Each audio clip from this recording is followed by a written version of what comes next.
마태복음 11장에 12절의 말씀을 보니까 이렇게 되어 있습니다. 침례 요한의 때부터 지금까지 천국은 침노를 당하나니 침노하는 자는 빼앗느니라. 모든 선지자와 율법이 예언한 것은 언제까지? 요한까지다. 이렇게 되어 있습니다. 마태복음 11장 12, 13절의 말씀입니다. 율법은 누구에게 주었어요? 구약에 율법은 누구에게 줬어요? 선지자들에게 줬습니다. 모세를 비롯해서 선지자들에게 율법을 주는 거예요. 그러면 예수라고 하는 진리는, 예수라고 하는 은혜와 진리, 그 예수는 누구에게 줬어요? 사도들에게 줬어요. 자, 다시 얘기해요. 선지자들에게 뭘 줬다고요?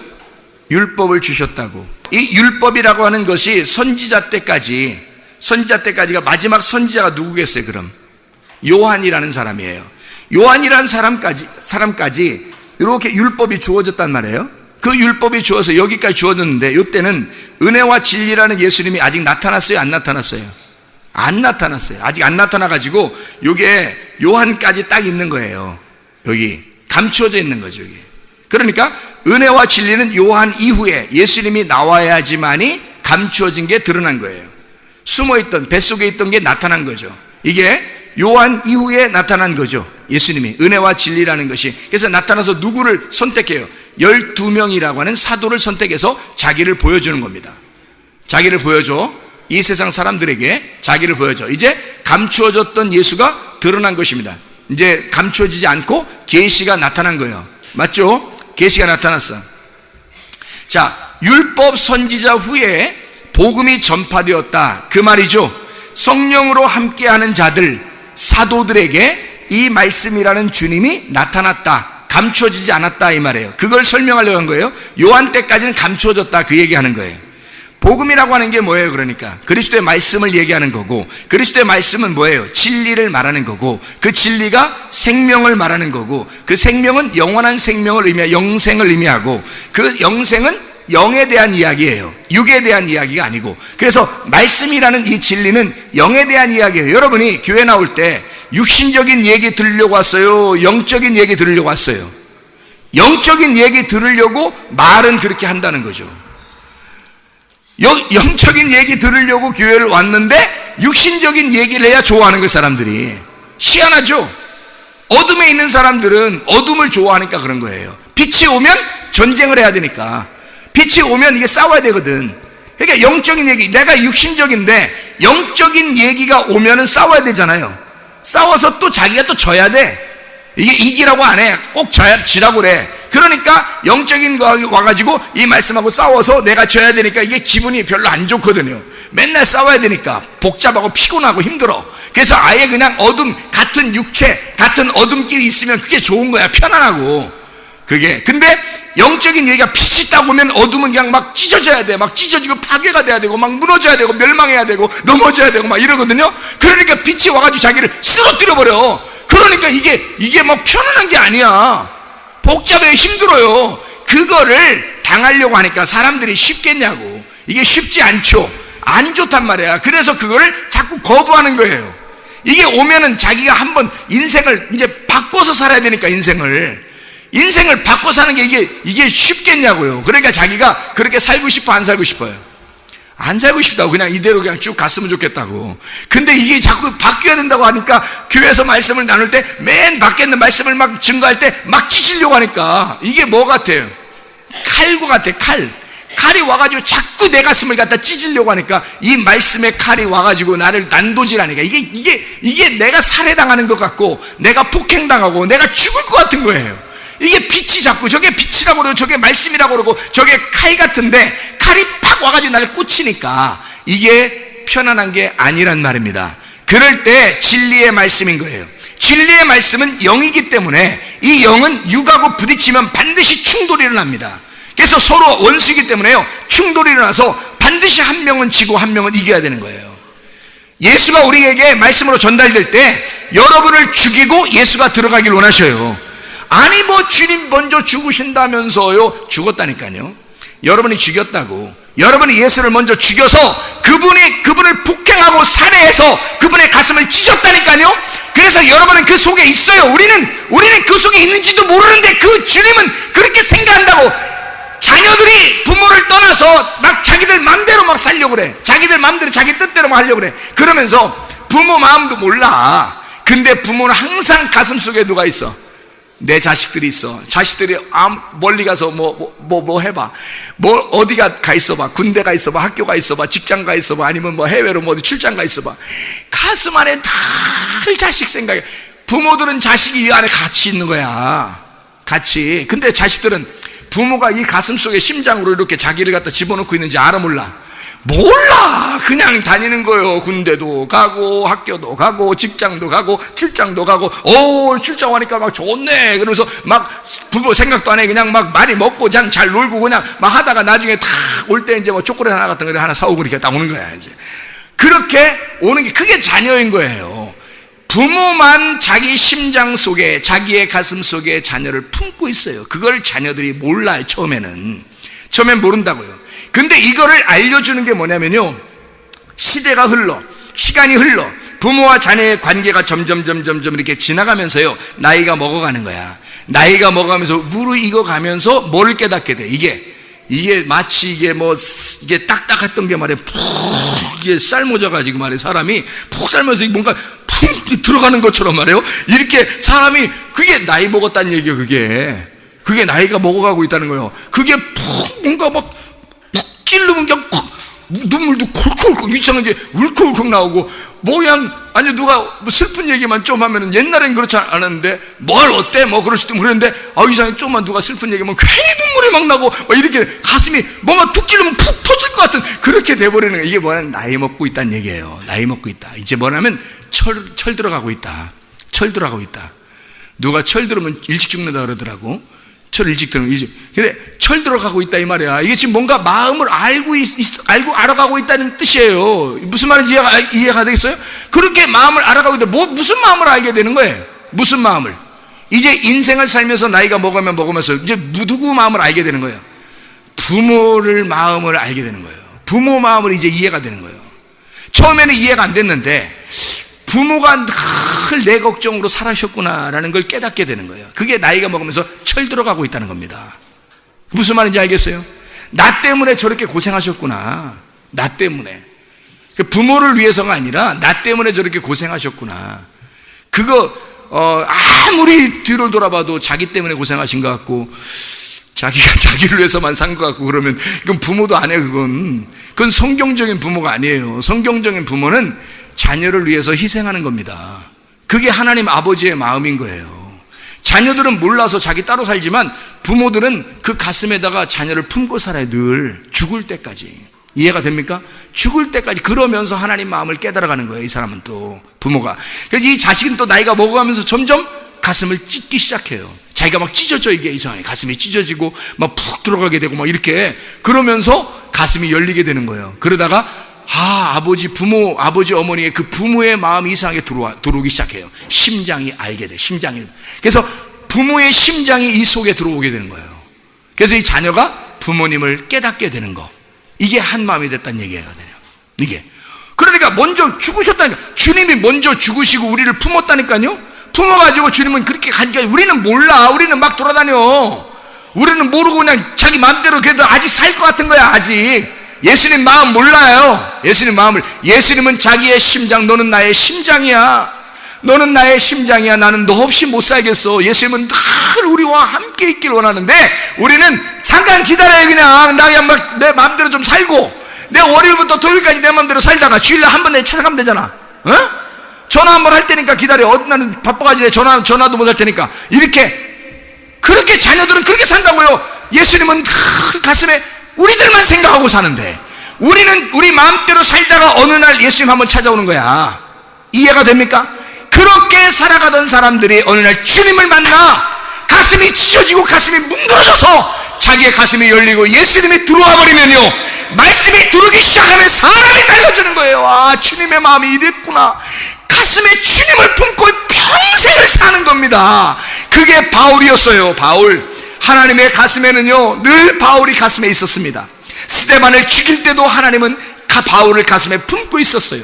그걸 몰랐다가 길에서 주님을 만났을 때 네가 왜 나를 핍박하느냐라고 하면서 주님이 바울에게 이야기하죠. 그때 그 바울이 내가 당신이 누군지를 모르는데 당신 내가 언제 핍박했습니까? 라고 했는데 네가 핍박하는 교회가, 네가 핍박하는 스데반이, 네가 죽였던 그가, 네가 또 죽이려고 하는 그들이 곧 나를 핍박한 것이다. 그들과 나는 하나야. 그들과 나는 하나였어. 그들은 나의 심장이고 그들의 심장이 나였어.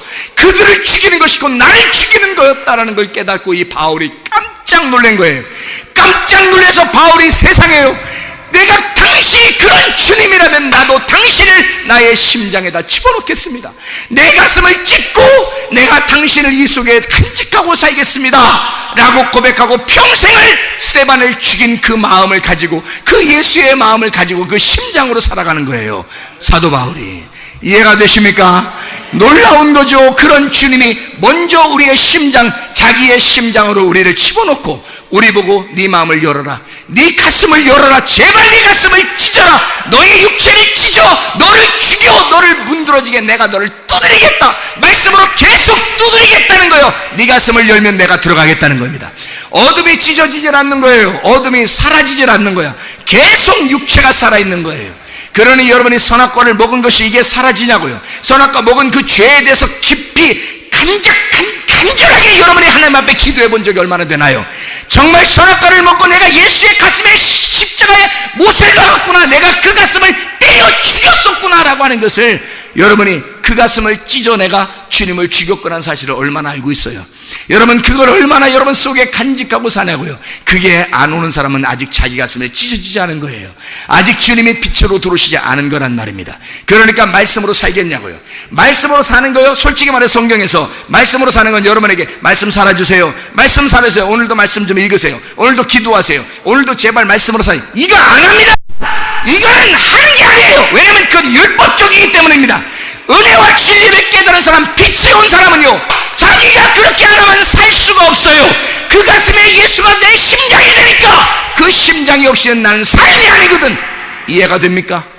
그러니까 이 주님이 내 속에 모셔 있는 사람은요, 그 사람은 그렇게 부탁해서 하는 게 아니에요. 자기가 그렇게 살지 않으면 살아갈 수가 없어요. 빛이 내 속에 없으면 빛을 살아갈 수가 없죠. 그런데 빛이 내 속에 있으면 빛 없이는 살아갈 수가 없는 거예요. 빛이 살아가는 거야. 네가 아직도 어둠이기 때문에 어둠을 그리워하며 사는 거란 말이에요. 빛이 여러분 속에 들어오길 원하십니까? 빛이 여러분 속에 들어와 살기를 원하십니까? 진짜입니까? 여러분 속에 빛이 들어와서 살기를 하면, 그 빛이 들어오면 사람이 바뀌는 거예요. 어둠으로 다시 돌아가기가 싫단 말이에요. 그렇게 되는 게 두렵단 말이에요. 그게 무섭단 말이에요. 빛이 꺼지지 않게 빛의 등불을 계속 키운단 말입니다. 등불을 계속 꺼지지 않도록 만들어. 이게 슬기로운 다섯처녀예요. 이해가 되시겠죠? 그게 주님 안에서의 삶이에요. 그래서 너희가 내 안에, 내 말이 너희 안에 거하면 네가 원하는 대로 구하라. 그리하면 다 이루어질 것이다. 그래서 복음은 예수 그리스도의 말씀, 그 영의 말씀이고 하늘의 말씀인데, 그것이 땅이라는 나, 어둠이란 죄인된 내 상태에 주님께서 빛으로 들어오시는 걸 주님께서 원하시는 거예요. 그게 언제 들어왔다고? 침례 요한까지 안 들어왔다고요. 침례 요한 때까지 안 들어왔다고. 그러다가 침례 요한 이후에 예수가 나타나면서 내가 그 빛이야 라고, 내가 너를 위해서 죽기 위해 온 빛이야, 네가 나를 죽일 거야, 네가 나를 3번 부인할 거야, 네가 나를 거절할 거야, 네가 나를 십자가에 매달을 거야 라고 그렇게 당당하게 오신 분, 그게 주님이십니다. 그것이 드러났을 때 그 죽음이 곧 부활임을, 그걸 깨닫게 해주러 오신 분이 예수님이라고요. 그 비밀이 드러난 것, 이 죽음의 비밀을 알게 해주러 오신 분, 이게 예수님이라고요. 그 주님이 오셨을 때 이게 침례 요한까지의 모든 일이 다 완성이 된 겁니다. 십자가 못 박혀 돌아가실 때 요한복음 19장 30절에 다 이루었다, 테텔레스타이 했죠. 다 끝냈다, 모든 빚을 다 갚았다, 이제 완성했다는 말입니다. 말씀이라고 하는 율법, 완성되지 않았던 선지자들에게 주었던 그 구약의 약속의 말씀을 내가 완성했다, 내가 다 이루었다, 이제 끝냈다, 이제 나는 죽었고 내 가슴은 찢어졌고 너희들을 내 심장에다 박아놨다. 그러니까 이제 끝난 거야. 내가 하는 일은 다 끝났어. 내가 할 일은 다 끝난 거야. 이제 네가 가슴을 열 차례다. 이제 네가 십자가에 못 박힐 차례다. 네가 죽어야 할 차례다. 죽으셨나요? 여러분, 진짜 육체를 십자가에 못 박았나요? 아직도 아니면 육체로 살아가고 있나요? 아직도 육체의 일 갈라디아서 5장 19절부터 21절까지에 말하는 그 육체의 일대로 여러분은 살아가고 있나요? 아니면 성령의 열매를 여러분 맺고 살아가고 있나요? 진짜 육체가 죽으셨나? 그 십자가의 육체를 매달아 놓았나? 그게 이 성경이에요. 그거 하라고. 그러면 주님께서 들어오시겠다고 하는 겁니다. 자, 생각해 보세요. 침례 요한까지, 이 모든 것이 침례 요한까지 돼 있고, 그 다음에 예수님이 이것을 감추어진 것, 비밀을 드러냈어요. 그럼 침례 요한이 어떻게 되냐면 이렇게 돼요. 마태복음 11장에 11절의 말씀에 보면요, 이런 말씀이 있습니다. 마태복음 11장에 11절 말씀 보면 이런 말씀이 있어요. 내가 진실로 너에게 말하노니 여자가 낳은 자 중에 침례 요한보다 큰 이가 일어남이 없도다. 그러나 천국에서는 극히 작은 자라도 그보다 크니라. 이 말 또 이해가 돼요? 무슨 말인가? 이 말이 또 이해가 돼요? 예. 지금 여기 12절, 13절, 14절, 15절의 말씀을 들으니까 이 말이 무슨 말인가 이해가 되겠죠? 요 전까지 침례 요한까지는 그러니까 뭐가 있는 거예요? 침례 요한까지는 율법의 시대란 말이에요. 율법의 시대이니까 요 때까지는 감추어져 있는 상태란 말이에요. 그러니까 감추어져 있으니까 침례 요한이 가장 훌륭한데, 가장 훌륭한 위대한 선지자인데 이게 비밀이 아직 감추어져 있는 상태란 말이에요. 그런데 여기서 예수님이 오셨단 말이에요. 그러면 예수님이 와가지고 어떻게 비밀을 나타내줬다고요. 드러났다고. 비밀이 드러났잖아. 비밀이 감추어진 게 아니라 뚜껑이 열린 거란 말이에요. 뚜껑이 열렸으니까 여기서 어린아이들 어떻게, 어린아이들도 침례 요한 때보다 훨씬 더 크다는 거예요. 천국에서는. 이 말이 무슨 말이냐면 침례 요한이 하늘나라 올라갔어. 침례 요한이 하늘나라 올라갔거든요. 그랬더니 거기에 예수님을 만난 어린아이가 거기 가 있어. 그랬더니 침례 요한이 어린아이를 너무 축하해 주면서 침례 요한이 옆에 서가지고, 야, 난 부럽다. 네가 참 부럽다. 박수 쳐주고, 야, 이 어린아이가 나보다 더 커. 대단합니다. 이러면서 박수 쳐주고 그러는 거예요. 아니, 양심적으로 생각해 볼 때 그런 거 그렇게 되면 좀 미안하죠. 양심적으로 안 미안해요? 미안하잖아. 예수님이 오셔서 침례 요한은 목이 잘려 죽었는데, 근데 침례 요한이 그렇게까지 훌륭하신 분이에요. 인간으로서는 가장 훌륭한 분이라 했어요. 앞에 있는 모든 사람들 중에서 침례 요한만큼 죄에 앉은 사람이 없습니다. 침례 요한은 깨끗한 사람이에요. 하나도 죄 진 적이 없어요. 온전하게 사신 분이에요. 다시 말하면 율법의 예수를 완벽하게 살아내신 분이 침례 요한입니다. 율법의 예수를 완벽하게 살아내신 분이 침례 요한이거든요. 그런데 천국은 예수님이 드러났다는 말이에요. 드러나니까 천국에서 가보니까 침례 요한이 막 우리를 부러워해. 침례 요한이 그렇게 훌륭했지만 우리가 너무 좋으니까, 너무 예수님 만났으니까, 천국을 만났으니까, 비밀이 드러난 사람들이니까, 그걸 알게 된 사람들이니까 침례 요한이 우리를 부러워했다. 이 말 같죠?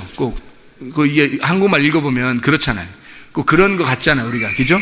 침례 요한까지는 이분이 참 훌륭한데 어린아이도 극히 작은 자라도 천국에서는 그보다 크니라. 이렇게 했으니까 이 말로서는 그렇게 보이잖아요.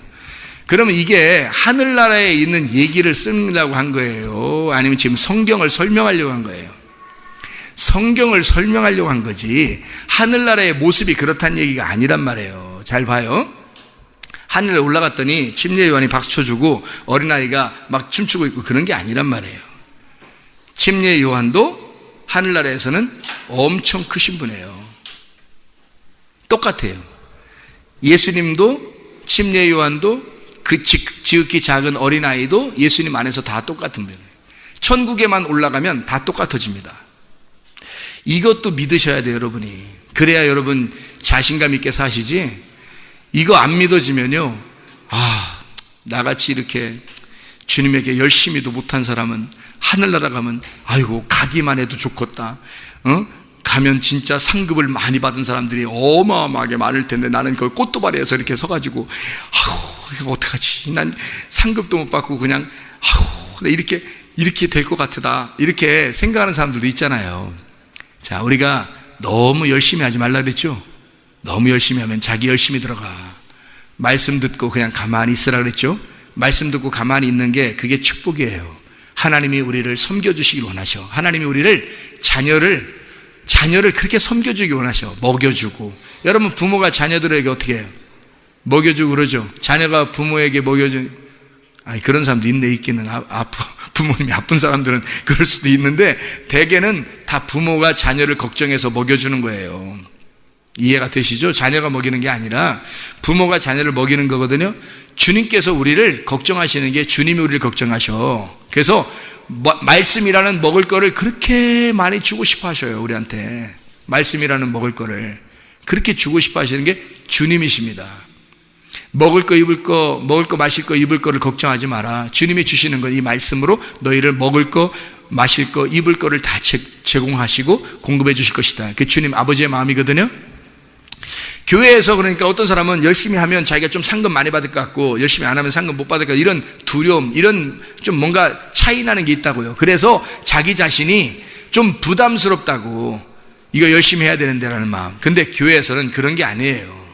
주님은 다 똑같이 사랑하시는 자녀입니다. 여러분, 어른도 노인도 어린아이도 목사도 성도도 똑같아요. 주님이 사랑하는 마음은 다 나는 여러분 예수님의 심장이고 여러분 심장 안 같고 그러면 되겠어요? 다 같이 심장이 주님의 심장이지? 다 주님의 심장이에요. 어떤 건 심장이 좀 큰 심장, 작은 심장 이래요? 아니잖아요. 주님의 심장은 다 똑같이 사랑하는 주님의 심장이라고요. 그러니까 걱정할 거 없어요. 주님이 우리를 사랑하시고 섬겨주시는 거거든요. 자, 그러면 여기까지는 됐다 이거예요. 그렇게 주님이 우리를 사랑하시는 거. 그런데 하늘나라 올라갔는데 이게 상급이 차이가 있겠냐고. 그래서 어떤 사람은 큰 집 있고 어떤 사람은 작은 집 있고 이래서 되겠냐고요. 그게 아니라고요. 주님의 마음을 좀 알아보시라고. 주님은 그럼 우리가 안 해도 돼요? 어떻게 해야 돼요? 그 주님 앞에 그럼 우리가 좀 하고 싶은데 하고 싶으면 하세요. 하고 싶으면 하는 거 누가 뭐라고 하냐고. 하는 거 잘못된 게 아니에요. 성령의 감동하심 따라서 여러분이 하는 거예요. 성령의 감동하시면 그대로 하면 되는 거예요. 순종 안 하고 또 괜히 성령의 감동하시는데도 또 순종 안 하고 또 아니야 이건 아니야 무슨 또 안 하고 그러지 말고 성령의 감동하시면 하면 돼요. 성령의 감동하심 따라 자유 안에서 해야 되는 거예요. 사실은 억지라는 율법이 있어서는 안 됩니다. 우리가 자유한 사람들이잖아요. 진짜 하나님의 성령 여러분 감동하시면 자유한 거죠. 생명의 성령의 법이 있으니까 그렇게 우리가 살아가는 거거든요. 그런데 우리가 이 땅에서 열심히 하면 할래 상금 많이 받고 열심히 안 하면 상금 적게 받고 이런 게 아니란 말이에요. 자, 올라가면 다 똑같아져요. 바울이나 스데반이나 모세나 아브라함이나 다니엘이나 여기 침례 요한이나 나나 다 똑같은 거예요. 하늘나라 올라가면. 그거를 알고 성경을 보시라고요. 주님이 우리를 얼마나 사랑하시는가. 문제는 내가 그 주님을 얼마나 사랑하는가. 엘리야처럼 사랑했는가 주님을. 노아처럼 주님을 사랑하고 있는가. 여러분이 다니엘처럼 주님을 사랑하고 있는가. 침례 요한처럼 주님을 위해서 목숨을 바쳐 자기 목이 날아갈 정도로 사랑하고 있는가. 진짜 주님은 우리를 그렇게 사랑하신다고요. 우리를 차소를 두지 아니하고 침례 요한처럼 모세처럼 노아처럼 아브라함처럼 우리를 그렇게 사랑하셔요. 똑같이 우리를 사랑하셔요. 문제는 우리가 그 예수님을 그 사람들이 주님을 사랑하는 것처럼 사랑했는가 하는 얘기입니다. 우리의 심장으로 사랑했는가 그 주님을. 그게 안 됐기 때문에 그러는 거예요. 그게 안 됐기 때문에 육체대로 사는 거예요. 그게 안 됐으니까 육체대로 살고 육체대로 사는 사람이 지옥에 가는 겁니다. 하나님 나라를 유업으로 못 받는 거예요. 하나님의 나라를 유업으로 받으면 거기 가서는 다 똑같죠. 어린아이든 하늘나라 온 사람들은 다 똑같다니까요. 다 똑같아지는데 여기 성경을 이해시켜 주려니까 주님께서 자기가 비밀이 드러나서 나와야 되겠다. 언제? 침례 요한 이후에 나와야 된다. 침례 요한이 나를 소개하고 나는 소개를 받아서 나온 자다. 이거를 얘기해 줘야 되겠잖아요. 그래서 이제까지 이 앞에는 구약이고 내가 나오면서부터 신약이야. 약속이. 그러니까 구약까지 있었던 이 모든 선지자보다 내 안에 있는 자는 이 구약에 있는 선지자들보다 훨씬 큰 자이다라는 거예요. 이 선지자들은 누굴 소개하려고 있었던 거예요? 예수님이 오는 걸 소개하려고 있었던 사람들이잖아요. 그 사람들 중에서 침례 요한이 가장 훌륭한 사람이었다. 인간적으로 봐도 가장 훌륭한 사람이었, 죄 하나 안 짓고 그렇게 훌륭한 사람이었는데, 예수님이 오시면 예수님을 소개하려고 있었던 사람이니까 침례 요한이 뭐라고 그래요? 예수님, 그분은 흥하여야 하겠고 나는 쇠하여야 하리라. 나는 그분의 신발 끈도 내가 만질 수가 없다. 그렇게 말하잖아요.